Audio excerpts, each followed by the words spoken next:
And welcome back to my channel.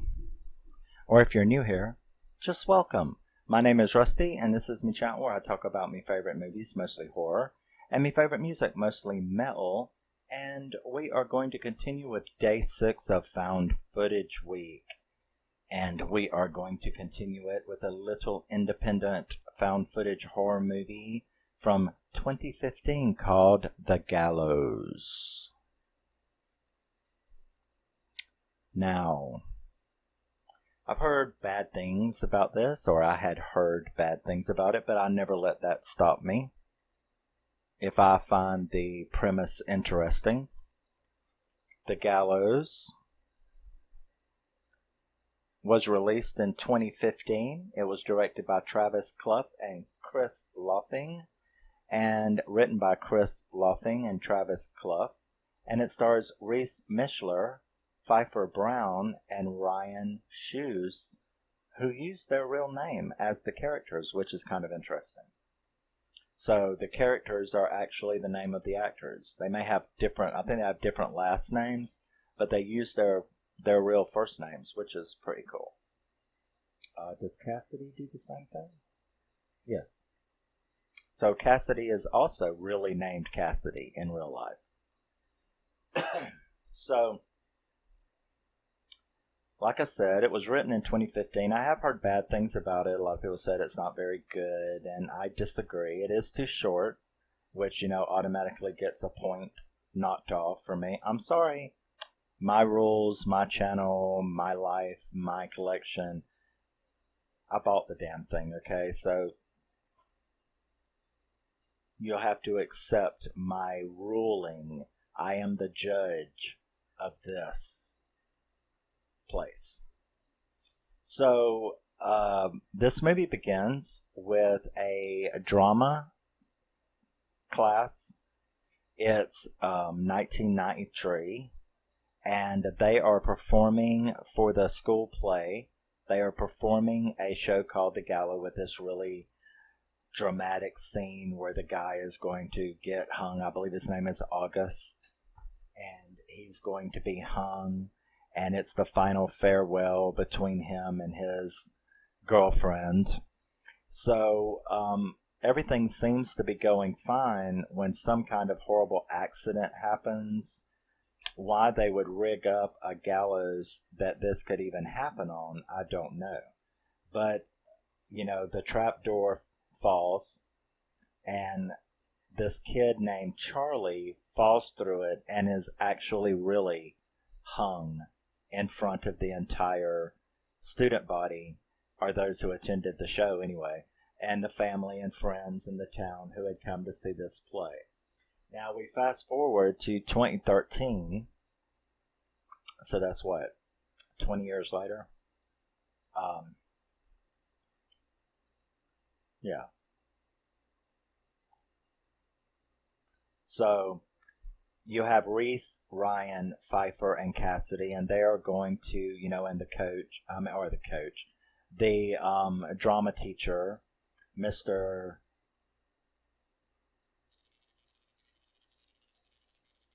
Shrevenden? Oh my god. Swevenden? I know it does not matter.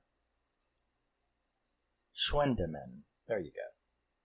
So, Mr. Schmendeman has, fought the school board to get to produce this play again, and they kind of want to, I guess they're kind of doing it in his honor, sort of like we're going to actually finally finish this play. And, yeah, so Reese is a football player. His friend Ryan, several times, well, I'll get to it. There is the girl who is going to play the girlfriend. Reese is the football player, and he's going to play August. Ryan's making fun of him. The football team is ragging him about being in drama. Why didn't you take home ec or something? Because, only pussies take drama class, I guess.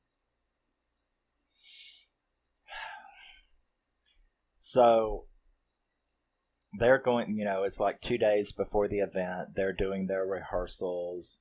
Reese is being ragged for being in the drama class because he's a football player. And you see how quickly in my notes I write this. I want Ryan to die badly.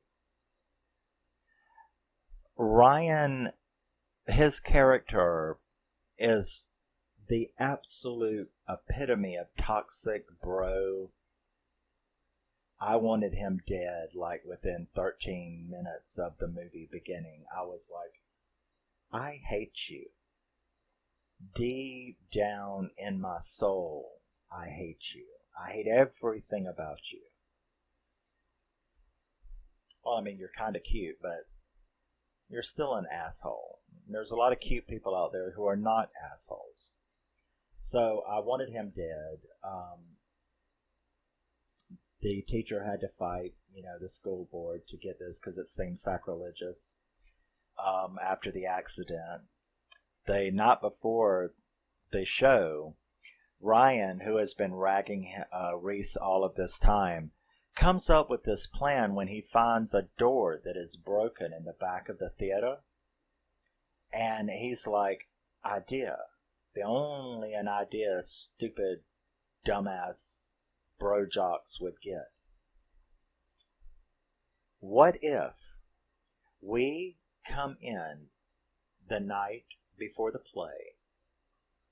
What if we come in and we destroy the stage, vandalize it? Nobody will know it was us.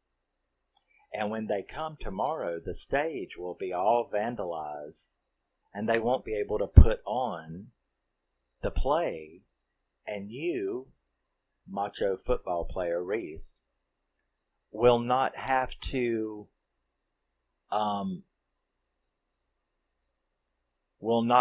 appear in this horrible thing. My camera's acting funny.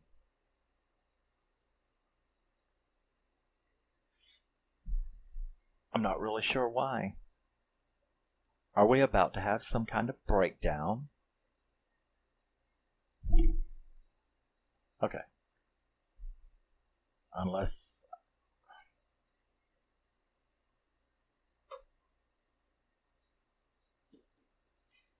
if something starts messing up, just hit it.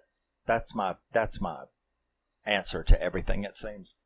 So where was I? Oh, so Ryan comes up with this plan. They're going to vandalize this place, and Reese won't have to, to perform in this silly play.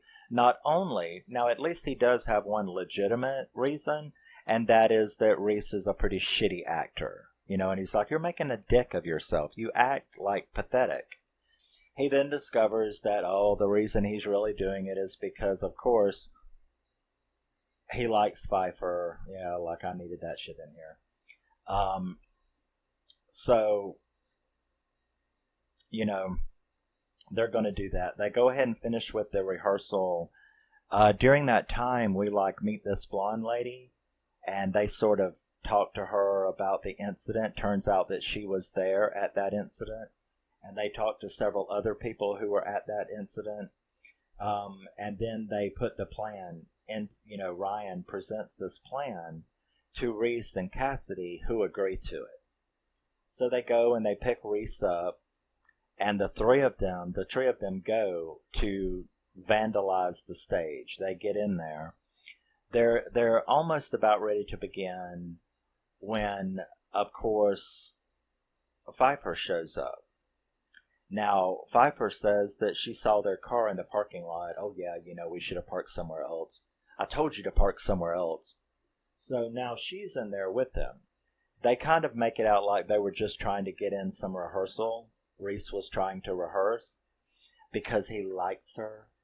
So she's like, oh, that's sweet, And that's the excuse they use. Now, when they decide to leave, because they're like, Ryan is like, oh, he's such an asshole. Ryan is like, Reese will get her to go away and we'll continue and do what we're going to do.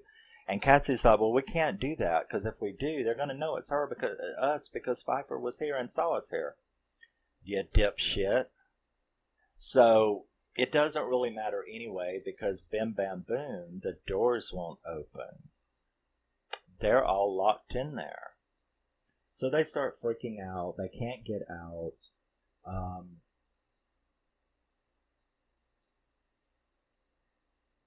They are checking every door. They can't get through the classes. They can't get through the windows. They're all barred up.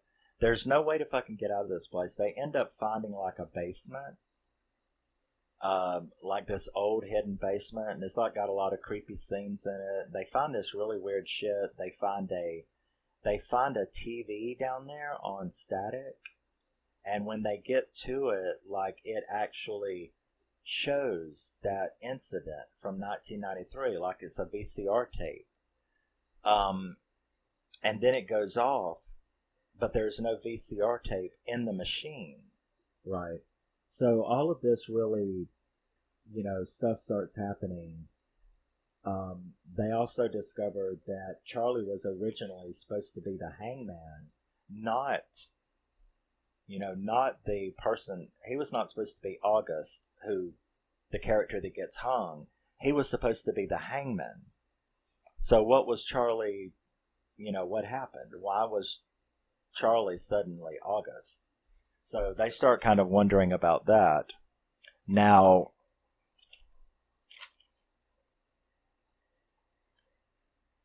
they find out because of what Ryan sees. They go and there is an actual picture of the 1993 drama class. And seeing this video and remembering this picture, he goes running back to it and they all follow him like, what's up? And he goes and gets the picture, and it turns out that the person who was supposed to play August was his dad, whom we had saw when he got picked up. So all of this spooky shit is happening. It's acting like they're being chased by a ghost. Lots of supernatural shit's going on. And it turns out that Charlie was supposed to be the hangman, and Reese's dad was supposed to be August. But Reese's dad, who is a dickwad jock like he is, did exactly what Ryan had been trying to convince him to do. And that was he called in sick, didn't show up for the play, and Charlie had to do it. And that's how Charlie ended up being the one to die when he wasn't even supposed to be playing that part. So, things really heat up at this point. The supernatural stuff starts getting, worse. Noises, footsteps, something's after them. Now, of course, we know what it is. It's Charlie, right? So, Cassidy, the first major event happens. Cassidy gets lifted up off the ground in midair like the Exorcist or something. And when she manages to fall and they get a hold of her, she's got rope burns around her neck. But there was no rope. It was like an invisible supernatural rope. So that scares the hell out of them. Ryan ends up trying to go through an air duct to get out. He's pushed off the ladder, breaks his leg badly. The kind of break like it's, like that kind of break with the bone sticking out and shit. So they all run for help to try to get help for him, where we see the first kill, which I was very happy to see, and that was that Ryan got killed. It was a nice jump scare. Ryan got killed, pulled up into the rafters with a rope. The three can't find him now when they come back. Reese's phone rings. He thinks it's his dad. But when he picks it up, it turns out to be like a weird supernatural kind of sound voice, like Poltergeist or something. And you actually hear it repeating the words that he had said earlier about trying to get out of this play. So we then see Cassidy left alone. Why do people leave people alone during movies like this? But Cassidy is left alone while Reese and Pfeifer go looking for another way out. where we get a nice jump scare and a pretty good kill for her as well. So now Ryan and Cassidy are both dead. The spirit really gets after him. He's kind of really cool with the hangman's mask on and stuff. He chases them up into the rafters. They do manage to trip the fire alarm.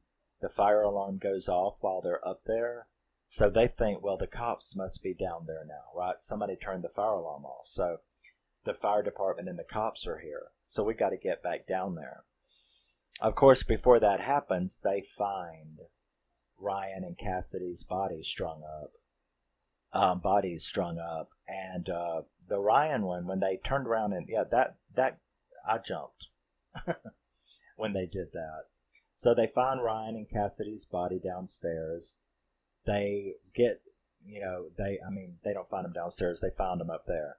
But they manage to get downstairs now. But there's no cops. There's no firemen. And the front door is standing open. So Reese, he manages to get out. It's the stage left door, So they run across the stage. And Reese manages to get out. But then Pfeiffer's not with him. So he turns around and hears her gagging and coughing, and so, like a dumbass, I just left the bitch there myself, but then again, I'm on that side of the fence, aren't I? So he goes running back in there, and she's choking and gagging on the stage, and interestingly enough, they're right there at the stage, at the scene, by the gallows, which they had demolished it a little bit, but it was perfectly rebuilt now. So while he's standing there trying to pick her up, get her up, a spotlight comes on. And he knows what this thing wants. What do you think? This thing wants that scene completed. So they actually start doing the scene. Now, Reese is only doing it long enough for her to escape. So they start saying the words. They do the scene. He goes up. There's some really good photography right here. He goes up, puts his head in the noose. Not this one. But he puts his head in the noose, and then he's like, okay, he's got me. You can go now. You can get away. Run, run, run, run. But instead, she keeps calling him by the character's name and keeps performing the scene while he is sitting there going, what the fuck are you doing? Run. This ghost has got me. I'm basically sacrificing myself for you. Get the fuck out of here. But she doesn't. And sure enough, the trapdoor goes and he's hanging there dead. Pfeiffer then stands up and takes a bow. And it's at this part I'm like going, was there ever supernatural or was there something else going on? Because this bitch is part of it. When she takes a bow, that one blonde woman that we had seen at the beginning, Charlie's girlfriend, she stands up clapping. And you're like, okay, all right. So was there a ghost, or was it these two bitches that were doing this the whole time? Now, you next see a scene where the cop is like knocking on the door of Pfeiffer's house. And he goes in there and he calls their names and he goes down the hall and he opens up the bedroom door, and it's like this shrine to the gallows. And it's like this shrine to Charlie. And there behind her on the bed is her mom. That girl. Charlie's girlfriend. And I'm like, no way. Okay. So Pfeiffer, it's the appropriate age, right? Pfeiffer is Charlie's daughter, so she was pregnant when Charlie got hung at the play. And Pfeiffer is Charlie's daughter, and this is a secret that they've kept the whole time. Now, when the cop sees them, he's like, and they look psychotic as fuck. So the cop like sees them, and then you see this apparition of Charlie and the hangman get up. And the cop is killed by this thing. The door slams. And that's the end of the movie. So, I thought that was very good. Like I said, I've heard a lot of bad things about this movie. You know, people think it's like really, really bad. It's not. It's really not. You know, I gave it a 6.3 out of 10, 6.4 out of 10. And of course it had a point, you know, it got points knocked off because it's only 120 minutes. I'm sorry, I'm not going to argue with you. It's my rules. My channel, my life, my rules, my collection, this is me. If you cannot give me 90 minutes, directors, if you ever listen to this, or anybody else, if you cannot have the imagination to give me 90 minutes without the credits, you're going to get a point knocked off. So, you know, this is like a 6 out of 10. It's mediocre, but it's good. It's very watchable. It's a good found footage. I think that it really heats up in the last 25 minutes. Well, after Cassidy's first attack, from that point on, the movie is really exciting. It's exciting enough. Now, this is like a micro budget. This is a very, very low budget movie, so it suffers from that. It doesn't have, you know, it didn't have a like big special effects budget. That's not its fault, you know what I mean?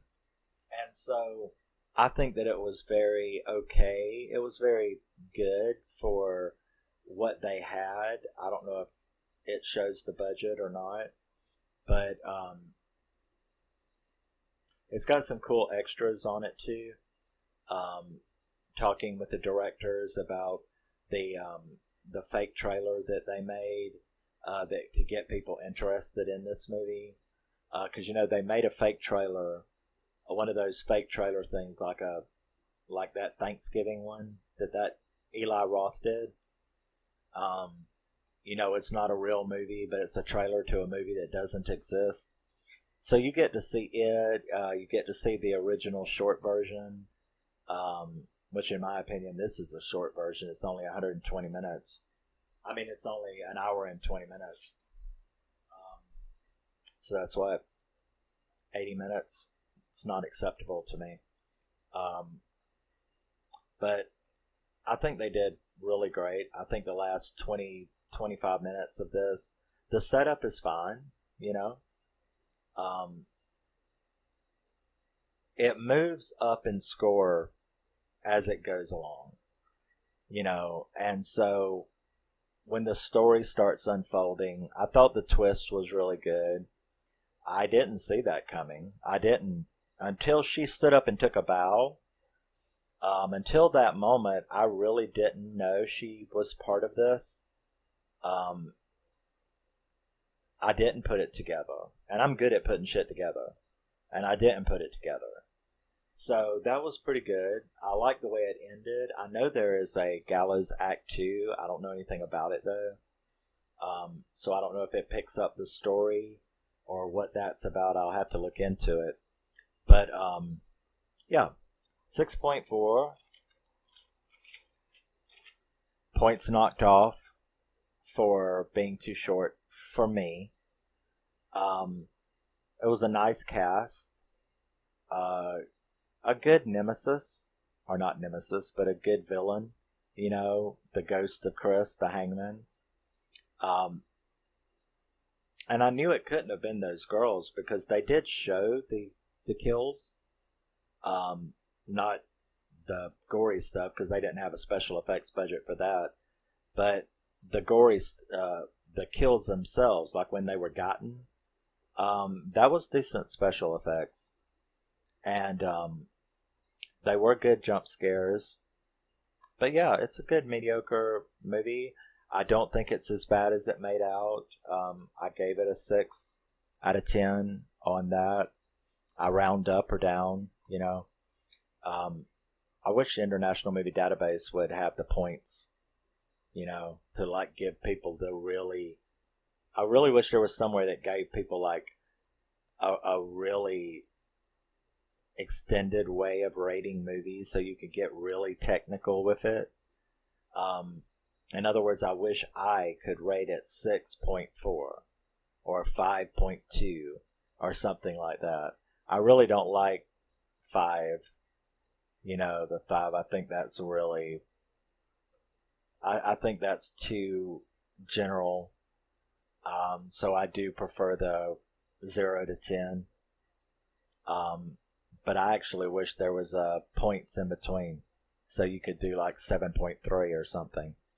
But I think that's just because I'm a collector and horror fans, you know, like to get really technical. And I got to knock off a percentage point for this and give you a percentage point for that. You know, I would have gave you a 6.7, but instead I have to give you a 6.2. We like to be that way.